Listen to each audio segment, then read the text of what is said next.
Helen, nice to meet you again. Yes, nice to meet you again. Yeah. See your smashing new haircut. Yeah, thanks a lot. I like yours too. We've just listened to your new album. It's called To the Nameless Dead, and what first came to my mind when I read the title was kind of the tomb of the unknown soldier.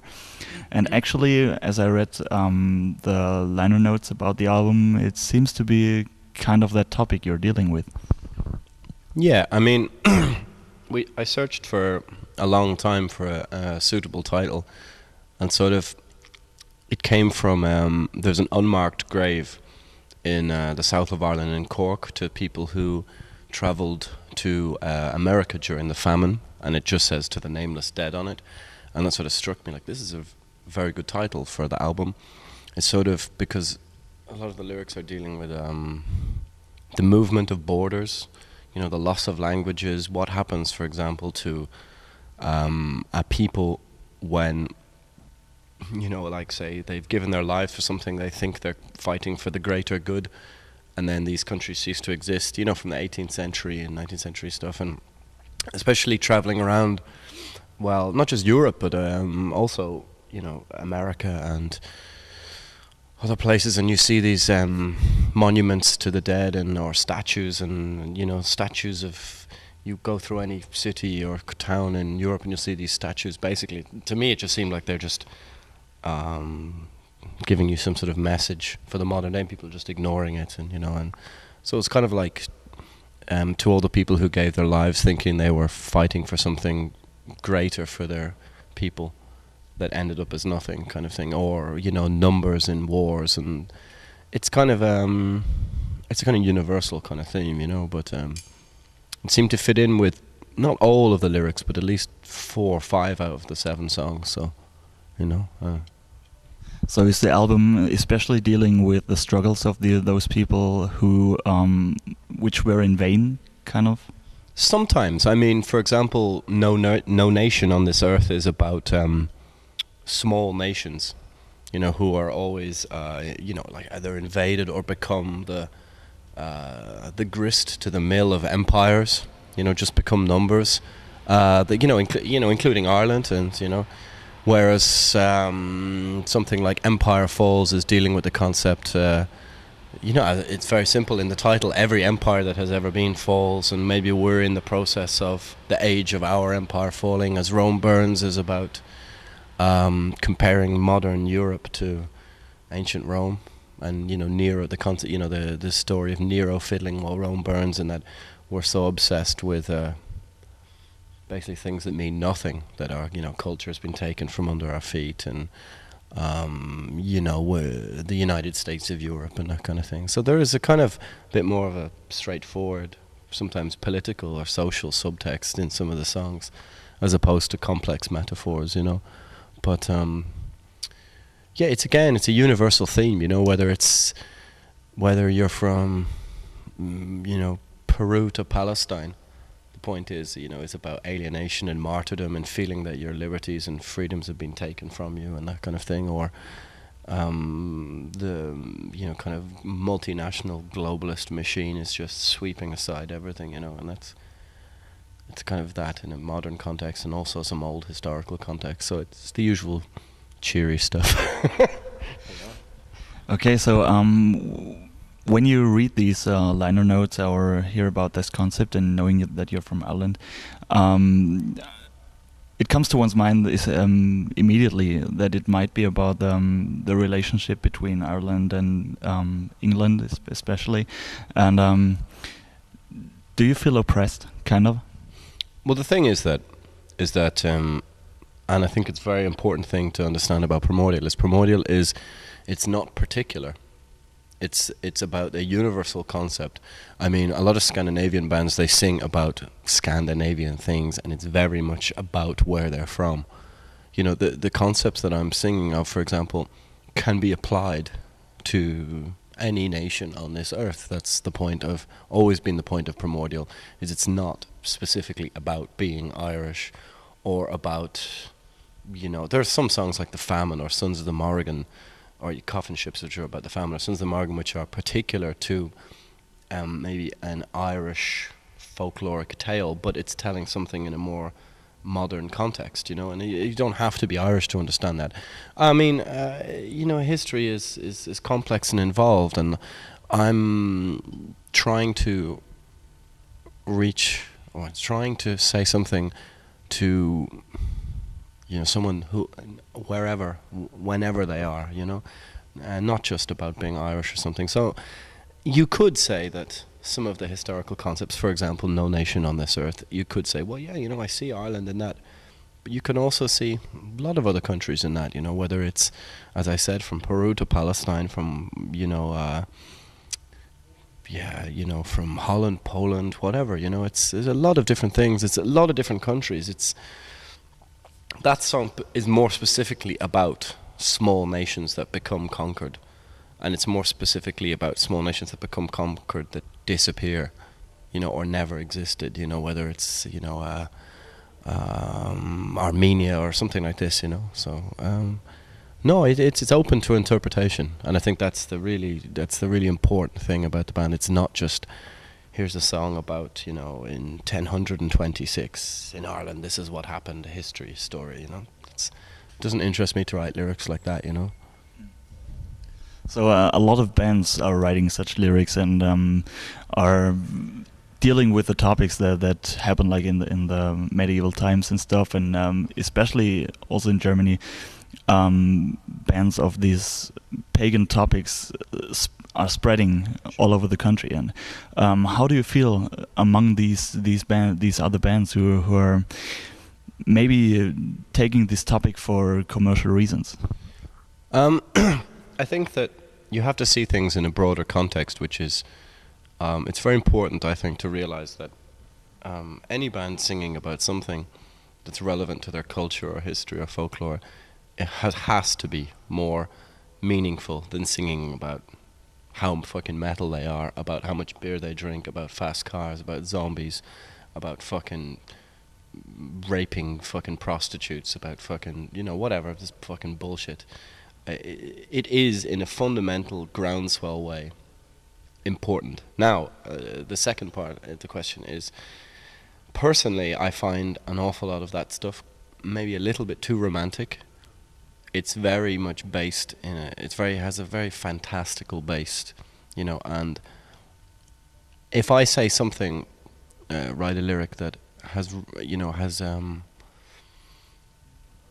it says something about the past or about our history or folklore, it's always has some sort of metaphorical meaning that you can apply to the modern day. It's very important to go like, well, you know, I don't live 2,300 years ago or 4,000 years ago. You know, I didn't live then. It's important to take the, you know, I think that history and use it in some sort of modern context. Not all bands do that, you know. I'm not a particular fan of this very fantastical, happy, jolly kind of pagan folk metal, you know. It's not musically my thing either, but I think on a very basic fundamental level it's got to be a good thing, you know. I mean, if somebody is picking up the new album by, you know, not my favourite bands, but Turas or Fintroll, and it makes them maybe perhaps think about their culture in some sort of context, or go, well, you know, these guys are singing about something that's a little bit different than the usual, you know, fucking gore grind shit. You know, they might go, you know, maybe there's some positive way I can use this in my own area or in my own life or something. That's got to be good. So fundamentally, yes, but for me, it's not what I listen to, you know, or it's not really, you know, it's all a bit jolly and fantastical for me. But you know, that's most heavy metal, isn't it? So, you know. So do you think people should be more aware of their heritage and where they come from? Yeah, I mean, I think it's your roots, you know. It's what you've got to know about to be able to step into the great unknown of the future, you know. It's very important. It's also very important to not use any of those things as a stick to beat people with, you know. It's very important to try, and maybe it's because I'm a bit older now or something, is not to use these things in a negative way. To be able to have the strength to take these things and use them in a positive way and try and change things is very important, not just to be negative for the point of being negative, you know. That doesn't get anyone anywhere, you know. Just doesn't fucking work. So yeah, of course, it's very important, you know, and that cultural perspective is possibly almost the entire reason Primordial exists. You know, we didn't start a band just because somebody got a guitar for Christmas and so I said, fuck, I have a deadly riff. It sounds just like Slayer. Okay, maybe when 1988 or 89 we did, but you know, very very soon in 1991 or 2 we realized that we could marry our Bathory Celtic Frost influences with our influences from Irish traditional music and our folklore and history and culture, and we thought, well, you know, there's something different here. This is a sort of a continuation of a sort of Irish artistic tradition. It's not entertainment. I don't think it's entertainment. It is entertaining if you come and see the band live, but there's a serious subtext if you're willing to get into it. And you know, to me at least, all of us in the band should be musicians for as long as we are able to be. Primordial just happens to be what we do now, you know, and some of us may do other things as well. So it's important to try and, you know, say something with it, you know, whether you're able to not waste the opportunity, you know, like the opportunity of me to sit here and talk to you. And, you know, if you were to sit here and go, yeah, man, fuck, I drank 20 beers last night and blah, blah, blah, and yeah, fucking blah, blah, you know. Half the people who pretend to be like that, they're not fucking rock and roll either, you know. So, yeah, it's important. I think it's very important, you know, but, you know. Yeah, talking about the musical side of Primordial, it's always been important to you to not sound too modern and maybe maintain a little old school touch to your music. And I know that your musical taste is quite old school either. And what do you think about those more modern bands who maybe tend to modernize their music to commercial reasons? Well, obviously, if you do it for commercial reasons, I hate you.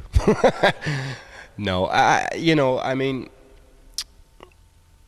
especially with the new album, it was important to, I mean, I hate this modern, you know, hollow, plastic, Pro Tools, compressed, but, you know, frequency range just like pushed to the maximum, modern metal sound. I don't, you know, we went to the studio and I said, like, to the engineer, look, this is Overkill, Motorhead, fucking Mob Rules, this is Killers. I know you can't do this, but, you know, let's try and push these old compressors and, you know, the analog desk and try and do something that just sounds like a band playing, not that it's played by a machine. So, you know, there's no triggers, there's no metronome, there's no click track, there's no...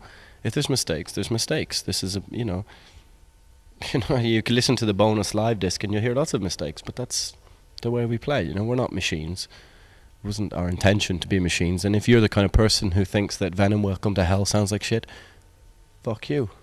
You know, if you're the kind of person who thinks the first Black Sabbath album could sound better, I'm not interested in your opinion, you know. It's just, you know, most modern metal, I think, has this vacuous, hollow shell with no, to me at least, no soul. You know, I find, yeah, of course, some brilliant things out there and stuff that I love. I'm not one of these people whose CD collection stops in 1994 or 1992 or 96, you know. I still like lots of new bands, you know. They just happen to be outside of the sphere of the mainstream, you know. And thankfully that there is Axis of Advance or Revenge or Reverend Bazaar or Destroyer 666, or there are Secrets of the Moon, real bands out there for every fucking Edenbridge or, you know, other bullshit band like that. Those bands do exist. Okay, they don't sell much, but so what? They make it, you know. I know they're there and I love them for that, you know. If you're a fan of Edenbridge, then I'm sorry about that. And I thought you were a fan of Edenbridge. Can we cut all this talk about... No, it's shit. It is shit. If you listen to it, you're a moron. No. If you actually, what you need is a night out with Bon Scott. Go out and get laid a bit more and drink a bit of whiskey. Get into a fight. Okay, so how many takes in the studio do you allow yourselves? Very few. Most of the drums and bass are first takes. We'll try and do it live, everything, and we'll keep a reasonable amount of guide guitar and even some guide vocals we kept. We did it all in like 12, 13 days. That's the recording and the mixing. Not interested in going back over and over and over. I mean, the kind of things, the notes and the harmonies that we play, you could have a lot of different combination of things, but, you know, it's just stick to one, do it, you know. Nothing is ever going to be perfect. Try and do the best you can do at that time. Usually by the second day, nearly all the bass and drums is done, and there's a lot of guide guitar that's kept and stuff. There's a lot of bum notes and there's lots of mistakes. Well, not lots, but there are some. But sometimes they just add to the character, so it's not science, so it's not an exact science. So yeah, we leave a lot of stuff in there, So don't spend ages doing the singing, just like sometimes a song will go and you're like the whole thing will go, and you're like, well, that's nearly all right, Somebody will go, this note, blah blah blah. Oh, that's just fuck it, leave it, If you do every line, every word, stop, it just. I think you lose the feel for it, So. Okay, so was it hard to find a studio who's still working with analog equipment? Well, I mean, we recorded into analog and we mixed in Pro Tools. Even buying the tape to mix onto tape would have cost like €1,400 or something to get it bought and shipped. So we went to this, analog processor thing, and I don't know the names of all this stuff, and but all the compressors and stuff we used allowed us to use all old stuff. No, I mean, the guys from Metal Blade UK they work with Rise Above, Lee Dorian from Cathedral's label, and if anybody knows about all that, I love all that, Doom, Proto Doom, a lot of this drone and stoner stuff. So I really like a lot of that stuff. And we had a conversation. I sat down with the guys from Orange Goblin and spoke to Capricorns and to the guys at Rise Above, and I said, look, we're looking for an old studio that has old gear.